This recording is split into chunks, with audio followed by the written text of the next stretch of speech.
नमस्कार, मैं सुरेश पांडे स्वीडन से आज अपनी पुस्तक आंगन की दीवार की एक लघु कथा को प्रस्तुत कर रहा हूं।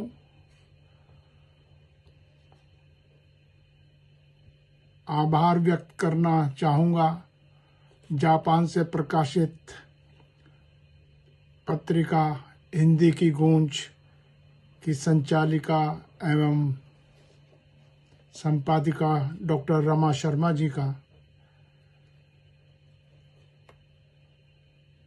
जो समय समय पर साहित्यकारों को अपने YouTube चैनल में आने का मौका देती हैं। धन्यवाद डॉक्टर रमा शर्मा जी। आइए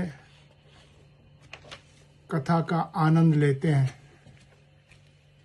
कथा का शीर्षक है शोर। सारा शहर यहाँ शोर में डूबा हुआ है। सायरन की आवाज बार बार सुनाई देती है।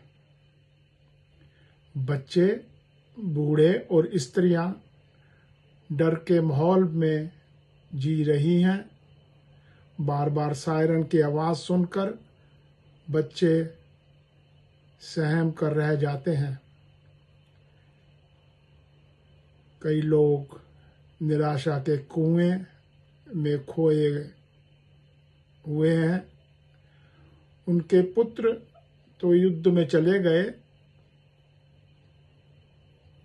और उन्हें सूचना का इंतजार है। कई तो ऐसे नौजवान हैं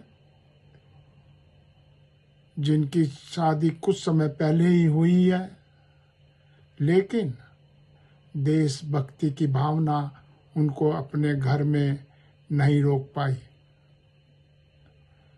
रात के समय में अचानक ही एक धमाके के साथ चारों ओर अंधेरा छा जाता है। एक अफरा तफरी का माहौल चारों ओर छा जाता है। लोग समझ नहीं पा रहे हैं कि क्या करें। एक फ्लैट में एक अकेली बुजुर्ग महिला मार्था, जिसकी उम्र करीब 80 वर्ष की होगी, रहती है। किशोर बेटे युद्ध में लड़ने के लिए चले गए हैं। अकेली रह गई है वह। पति भी द्वितीय विश्व युद्ध में मारे जा चुके हैं। मार्था की एक बेटी, जो कि एक डॉक्टर है, युद्ध में घायल सैनिकों की देखभाल में लगी हुई है। माँ काफ़ी परेशान है अपनी बेटी के लिए। माँ बाप ने बेटी का नाम डेरियोना रखा था, जिसका मतलब होता है भगवान का उपहार। डेरियोना तीनों भाइयों की सबसे छोटी बहन है। तीनों भाई तो सेना में शामिल होकर अपनी सेवाएं दे रहे हैं, जबकि डेरियोना डॉक्टर के रूप में सेना में अपनी सेवा दे रही है। डेरियोना अपनी माँ के लिए बहुत ही चिंतित रहती है। उसके भाई अक्सर युद्ध में रहते हैं। वे अपनी माँ से सिर्फ टेलीफोन पर ही बात कर सकते हैं।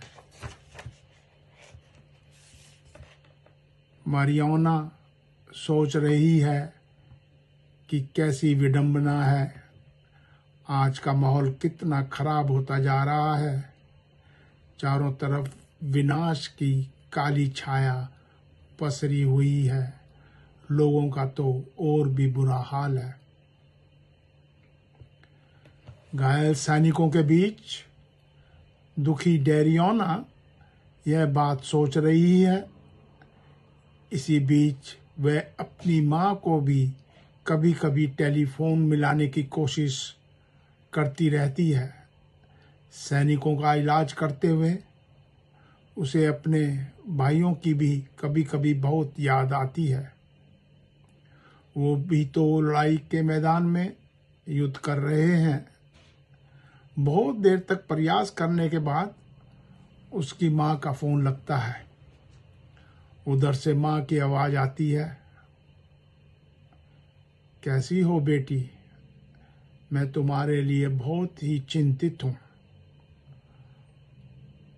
माँ, मैंने बाल लड़कों की तरह कटवा लिए हैं, डेरियोना ने विषय बदलते हुए कहा। यहाँ लड़कियों के साथ बहुत ही अत्याचार किया जा रहा है। लड़कियों के साथ अत्याचार होने के कारण मैंने ऐसा किया है। मैं भी लड़का लग सकूं, इसलिए मैंने बाल कटवा लिए हैं, डेरियोना ने जवाब दिया। अचानक बॉर्डर पर हलचल तेज हो जाती है। फोन पर माँ गोलियों की आवाज़ सुनती है और कहती है, बेटी अपना ख्याल रखना, मेरी चिंता मत करना। उधर से डेरियोना की आवाज़ बंद हो जाती है क्योंकि टेलीफोन का संपर्क टूट जाता है। धन्यवाद, बहुत बहुत आभार।